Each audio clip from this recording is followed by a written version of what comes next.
Saudara, seterusnya kita ke Bumi Kenyalang. Antara tumpuannya penggunaan kenderaan cekap tenaga tram transit aliran autonomi ART. Laporan lanjut bersama Buma Wiyin. Silakan Buma. Zahira, terima kasih. Kerajaan Sarawak akan menempah 38 unit lagi gerabak tren transit aliran autonomi ART berkuasa hidrogen setelah ujian percubaan pemanduan prototipe selesai dilaksanakan. Premier Datuk Patinggi Tan Sri Abang Johari Tonapeng berkata ART berkuasa hidrogen merupakan kenderaan awam yang cekap tenaga dan mesra alam. Katanya langkah penggunaan hidrogen adalah bagi menyokong aspirasi Kerajaan Sarawak untuk memajukan ekonomi hidrogen dan menyah karbon pengangkutan awam di Sarawak.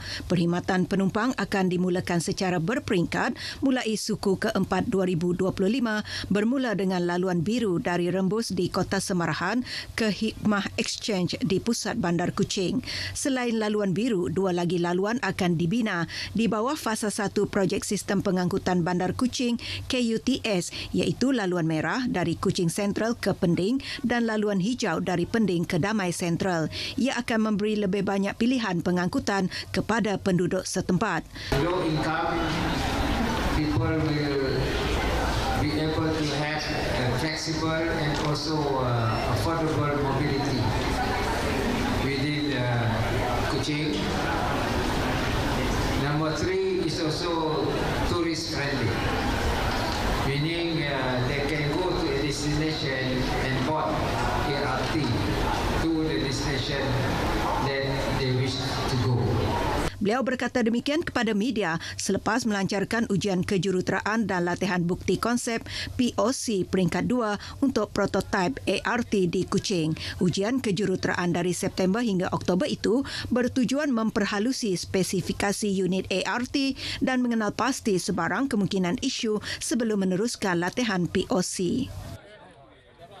Syarikat Inovasi Peranti Perubatan Tempatan Twin Catalyst Sendirian Berhad memeterai Memorandum Persefahaman MOU Pelesenan dan Pemindahan Teknologi dengan Survey World International Limited, sebuah syarikat yang berpangkalan di Hong Kong yang mengkhusus dalam peralatan pelindungan kesihatan.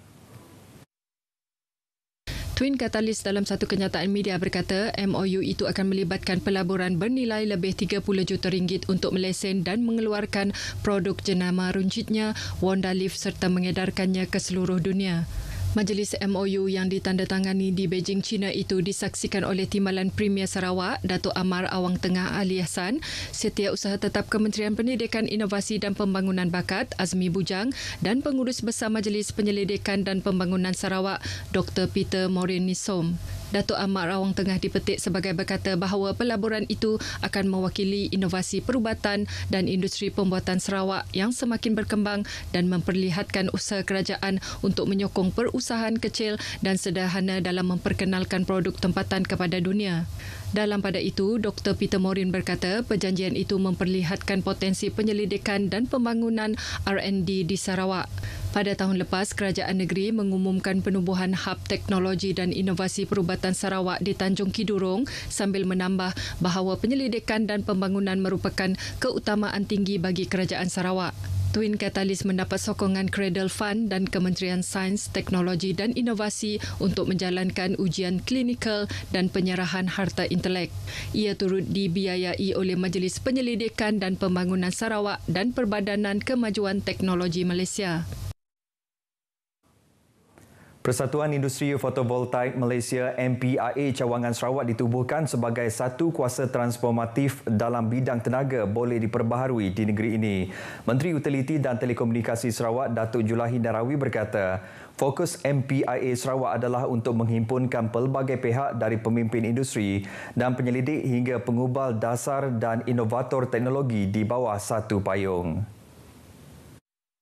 Datuk Julahi memberitahu matlamatnya adalah untuk memajukan penggunaan tenaga solar dan mewujudkan ekosistem tenaga yang lebih mampan di Sarawak. Beliau berkata demikian ketika berucap pada pembukaan hari kedua Forum Kelestarian dan Tenaga Boleh Diperbaharui Saref 3.0 di Pusat Konvensyen Borneo Kuching. Tambahnya, MPIA Sarawak terlibat secara aktif dengan penggubal dasar dan badan kerajaan untuk mempengaruhi dasar dan peraturan yang menyokong pertumbuhan industri fotovoltaik.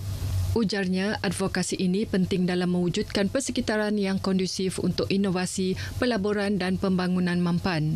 Justeru, katanya, MPIA Sarawak ingin menjadikan penggunaan tenaga solar sebagai satu cara hidup dalam memperkasakan rumah, perniagaan dan industri sambil mengekalkan warisan semula jadi. Baik, peluang kerja perlu diwujudkan kepada veteran Angkatan Tentera Malaysia ATM sebagai sumber pendapatan kedua mereka selain skim pencen. Pengarah Jabatan Hal Ehwal Veteran JHF ATM Cawangan Sarawak, Meja Pahut Jol berkata, kerjaya selepas bersara itu penting bagi menampung kos sara hidup para veteran.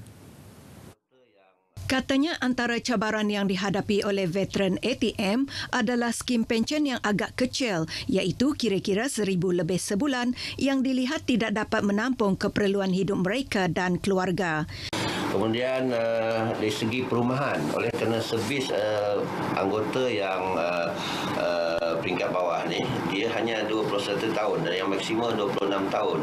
Untuk perumahan kena beli rumah sekarang ni 30 tahun. Jadi kena maknanya kalau dia pencen pun dia masih lagi kena bekerja untuk membayar rumah tersebut. Jadi itu adalah satu cabaran juga. Jadi maknanya adalah pekerjaan kedua, kejayaan kedua perlu diwujudkan untuk veteran ini. Cadangan beliau turut dipersetujui bekas Panglima Medan Timur, Lieutenant Jeneral Bersara Datuk Stephen Mundau. Okey, untuk maklumat semua, veteran ATM atau veteran tentera yang telah bersara, kebanyakan mereka mempunyai kepakaran yang tertentu.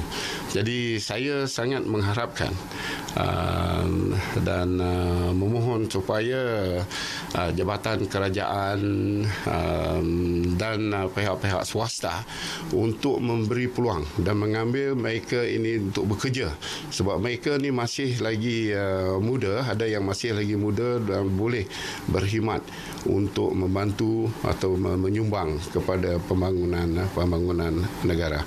Kedua-dua mereka berkata demikian pada temu bual bersama Sri Aman FM di Sri Aman. Mengenai bantuan kepada veteran ATM, Meja Pahut memberitahu JHEV Cawangan Sarawak telah menyediakan pelbagai skim bantuan kepada golongan tersebut. Ini termasuk bantuan bina baharu dan baik pulih rumah. Sepanjang tahun ini, 55 buah rumah veteran ATM telah dibaik pulih di seluruh Sarawak dan 6 buah rumah dibina baharu. Anggota Tentera Darat Markas Divisyen Pertama Infanteri Malaysia telah menahan 3 individu yang mencurigakan dari arah sempadan Indonesia ke Malaysia petang tadi.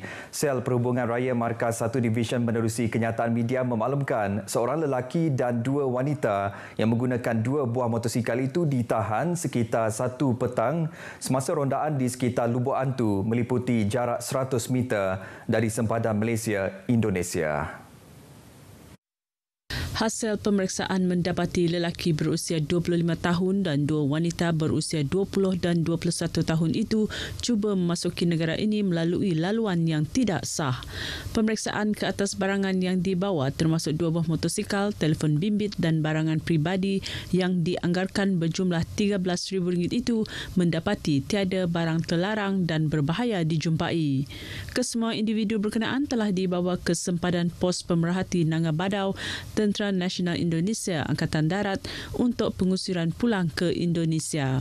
Tentera Darat terus kekal siaga dan komited mengawal keselamatan dan memastikan kedaulatan negara terus terpelihara, terutama dalam memastikan tiada sebarang pencerobohan pendatang asing tanpa izin, kegiatan penyeludupan maupun sebarang bentuk jenayah rentas sempadan berlaku.